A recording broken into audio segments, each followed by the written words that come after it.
رکوع میں بھی عبدیت ہے، بندگی ہے، قیام میں بھی بندگی ہے، عبدیت ہے، تشہد میں بھی، قعدے میں بھی، قومے میں بھی عبدیت ہے۔ لیکن یاد رکھیے عبدیت کی انتہا رکوع نہیں ہے، عبدیت کی انتہا قیام نہیں ہے، عبدیت کی اور بندگی کی انتہا سجدہ ہے۔ جب کوئی اپنی پگڑی اٹھائے اور سامنے والے کے قدموں میں رکھ دے، اس کے بعد کوئی چیز باقی رہ جاتی ہے؟ جب کوئی اپنی اس پیشانی کو، اپنی اس ناک کو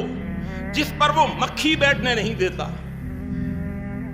اس ناک کو کسی کے آگے رکھ دے، اپنی پیشانی کو کسی کے آگے رکھ دے، اپنے دونوں گھٹنے کسی کے آگے رکھ دے، اپنے دونوں ہاتھ کسی کے آگے رکھ دے، اپنے پورے وجود کو کسی کے آگے گرا دے، اس سے زیادہ کوئی انتہائی نہیں ہو سکتی عاجزی اور انکساری اور پستی کی، تضرع اور تذلل کی، اس سے زیادہ کوئی نہیں ہو سکتی۔